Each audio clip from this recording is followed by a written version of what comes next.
Hello everybody, it's another day and it's another day with MicroProse down at Gamescom. So how has it been to you today? I know it was a long day yesterday. Yeah, it's been busy. There's lots of people again today, but it's going to be a fun day.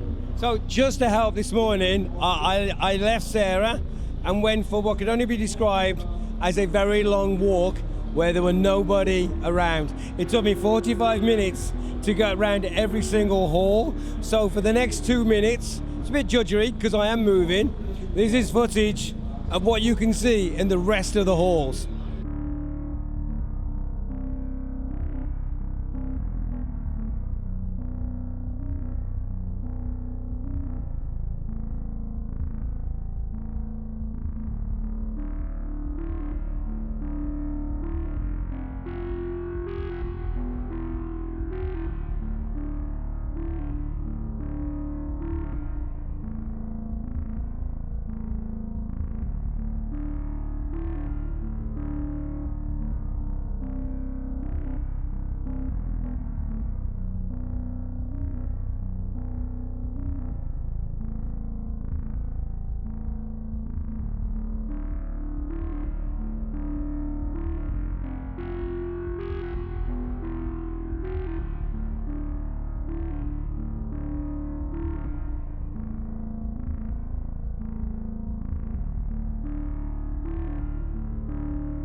As you can see, the place is absolutely huge, but I recorded this when there was nobody here, so I could actually walk through quite nicely. I will go back out and record it with all the people, and you will be amazed. I mean, you've been out there coming in. It's crazy. Yeah, I came in early, deliberately, to avoid the crowds, because I thought you were going to be stuck out there for hours. Oh yeah, we snuck through the little with our VIP badges, but yeah, there's crowds of people, lots of people there. So yeah. So, and one of the games we're actually showing at the show this year is Cleared Hot. Now, recently, before the show, I met up with the developer to find out all about his game. How would you best describe Clear Hot for someone who does not know what this game is? I would say it's a nostalgic helicopter shooter, and it has it's physics based, so it's very like snappy and has good game feel. And yeah, it's very nostalgic. It's inspired by a lot of the games that I played when I was a kid. There is a game that this is kind of like, but I'm sure you were never born when that game came out. I think I was 5. Yeah, yeah. Desert Strike is the one that you're alluding to. I think. Yeah.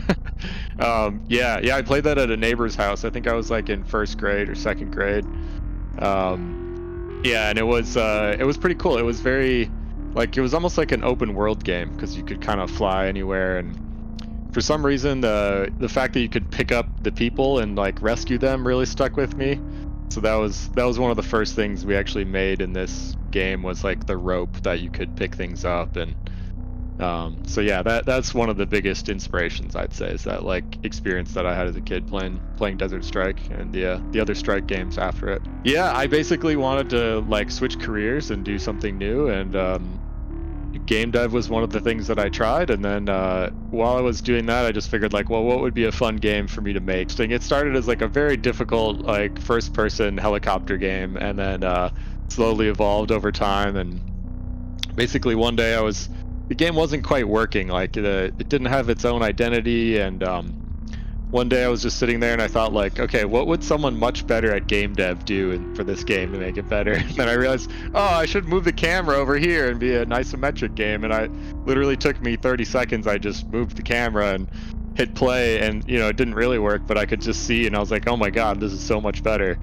Why did I do this in the beginning?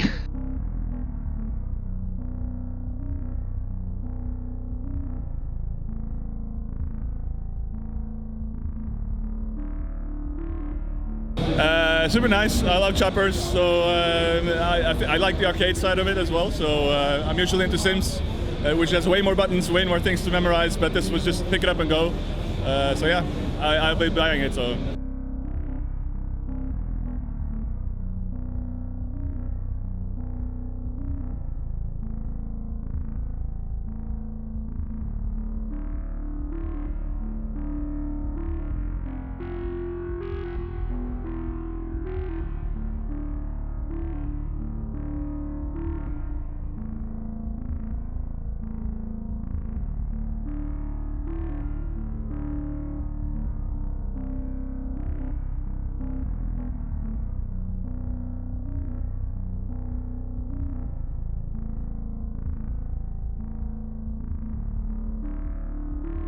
I liked the games because they were very nice, and I am a big fan of simulation games, and for my time Grand Prix 4 was one of the best simulation games back then, and I play it today still because it's still alive. A few people play it, and seeing MicroProse back in business was cool for me.